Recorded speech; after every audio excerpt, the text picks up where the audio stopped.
Hello, my name is Alex DeNoble. I'm a professor of entrepreneurship in the College of Business Administration, and I am the executive director of our Lavin Entrepreneurship Center. Today, I want to talk about providing you with an overview of the entrepreneurial process, how to think about it, where do ideas come from, and what do you do, and primarily, how do you get from a point where the idea comes from your head, how do you get it out of your head and into the commercial market space? And so we get to think about entrepreneurship in this way by starting off with, I want you to envision yourself. This is you. And the key question then is, what inspires you? Where do those ideas come from? What are those inputs that give you an idea that you can possibly create a product, a service, or a company to take advantage of what you see as an opportunity in the marketplace? So where do those ideas come from? Well, it could come from your work experience. As you work in whether it's in a restaurant or in sales or in other capacities within a company, and you interact with customers, you may be inspired to come up with opportunities based on markets or industries that you might be familiar with. Other ways that you might get ideas, suppose you have a problem and you're looking for a product or service to try to solve that problem. And as you go out into the market, you can't find the right thing to help you. One example is a lady that got her start in our Zahn Innovation Center, had a problem in brushing her baby's teeth and having the baby bite down on her teeth, and trying to solve that problem, she came up with her own product design, which led to a company called SoftChomp. Other ways that you might be inspired is just by reading about trends or issues, or for example, what is 3D printing enabling you to do in the marketplace? What kind of products or services? And or what about big data and data analytics, predictive analytics? So it could be any, what I like to refer to as enabling technologies that could inspire you to come up with an idea. It could be the classic aha moment. You're in a shower, you're singing, you're thinking, and an idea pops into your head. But whatever that source, at some point, all of us have experienced coming up with an idea. And then the challenge becomes, what do you do with that idea? And I like to refer to this as the decision to act. Well, the decision to act, I mean, for many of us, you come up with the idea, and for some reason, you're not willing to act on that idea. And many of us keep those ideas locked in our heads.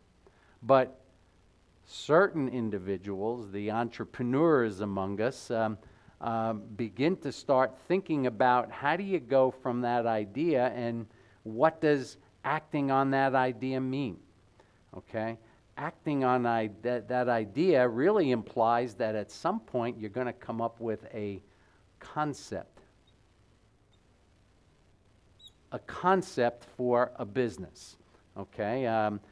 You get an idea of, I want to start any kind of business, whatever that business might be. I might want to start a new social media platform. I might want to start a pet sitting service, or I might want to open up a particular themed restaurant, or whatever that might be. Typically you come up with this concept for a business, and then the next challenge and what I'm talking about is how do you go from this concept, having this idea in your head, how do you go to a point out here where I like to refer to this as commercial ready venture, okay? I like to refer to this as day one.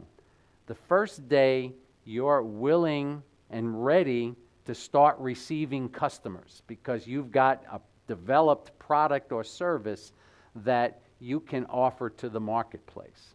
And my point to you is going from concept to commercial ready venture may not be as easy as this straight line is indicating. To me, this really requires some parallel thinking or integrated thinking, because at one level, going from concept to commercial ready venture, you've got to start thinking about product or service development. So one path of getting from a concept that's in your head to a commercial ready venture is you've got to design or come up with an idea for the kind of product or service that you intend to develop and ultimately offer into the market when you're ready for opening up for commercial ready venture, okay? But then there are other parallel paths that you also want to be thinking about, okay? Down here is what I'm going to call market or customer development.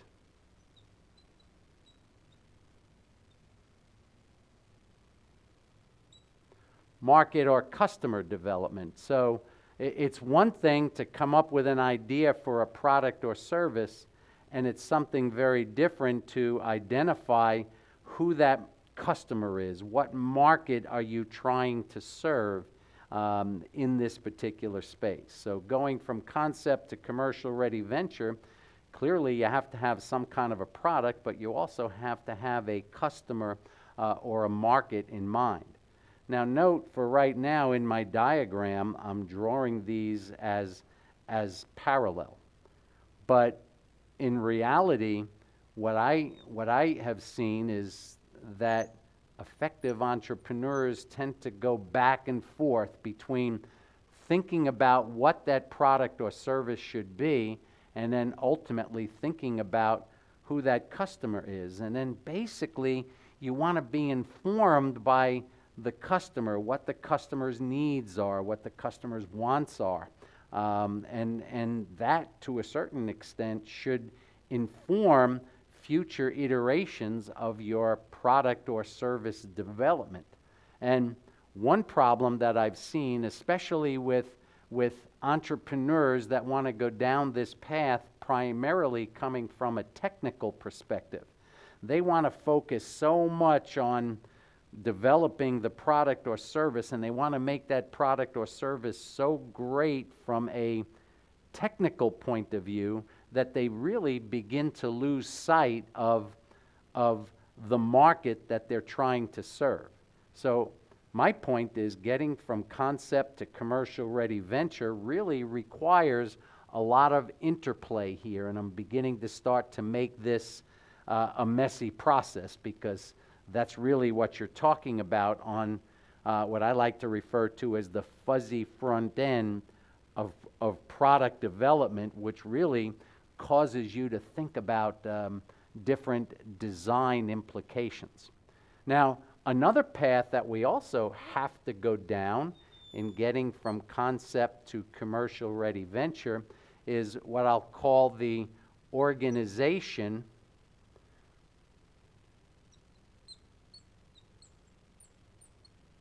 or business model development.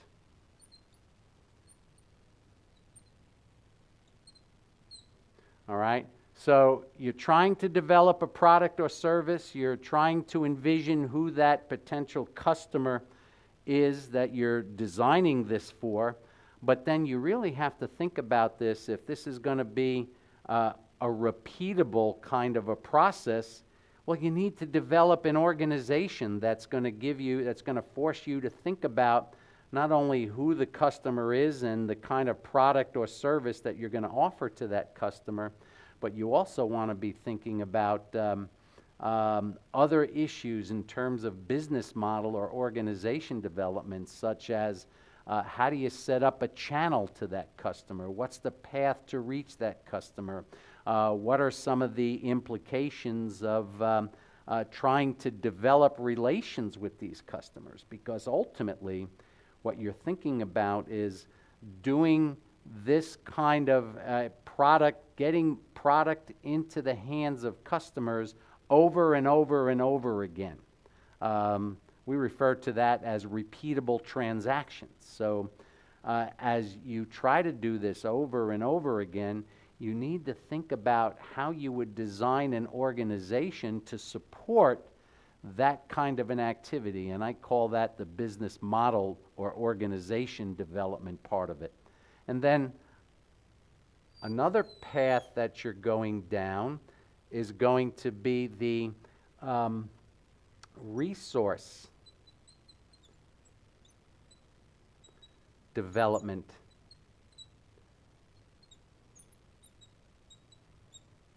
The resource development path. How do you get from concept to commercial ready venture while you're trying to develop a product or service that you can sell over and over again?